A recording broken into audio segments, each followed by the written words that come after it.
So here we have the Ford Fiesta on a 67 plate.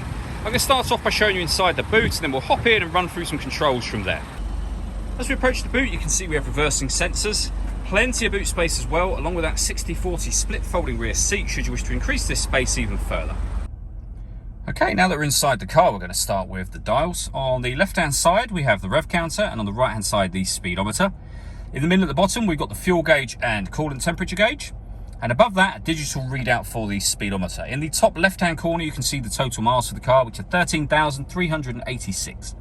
You can change the information displayed in that central section by using buttons on the steering wheel. So we have a trip computer, as you can see there.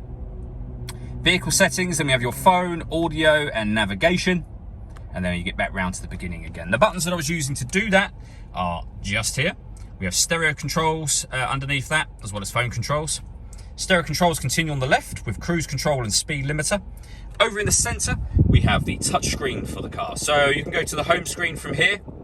This is where you'll pair your phone. Hit pair phone there. Search for your vehicle on your device and select it once it is found. And then follow the instructions on screen. This car's got satellite navigation.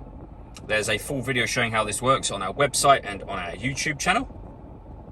And then the radio just here. So, well, I say radio, your music. So we have AM, FM and DAB radio, CD player, Bluetooth audio, and this car's got 2 separate USB inputs as well. So plenty of ways to listen to your music. Working our way down from that, we have the climate control. So you can adjust the temperature with this dial. You can increase and decrease the fan speed here. You can determine what direction you'd like the air to be distributed in. When you're happy with those settings, this button turns your air conditioning off or back on, or hit auto. If you do that, the car will take control of the fan speed and the direction of the air for you, which you can hear it doing now.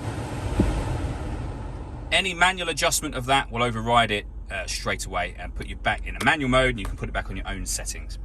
With a heated rear screen and a proper heated front screen, a 12-volt charging socket, and one of the USB inputs that I mentioned, a 6-speed manual gearbox, and then these buttons just here. So you can turn the parking sensors on and off. You can turn off the stop and start. This car's designed to cut out when it's stationary in traffic to save you fuel.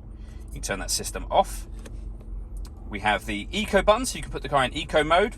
You can turn off the traction control, and then this one will turn on the autonomous parking. This car is able to parallel park and perpendicular park itself. It will take full control of the steering, and it will tell you what gear to be in, when to accelerate, brake, etc. And as you can see, we have a full colour reversing camera. All that leaves me to say is thank you for taking the time to watch this video. If you'd like to come and see the car in person and have a test drive, please feel free to call any of our MJA sites. We'd love to hear from you soon.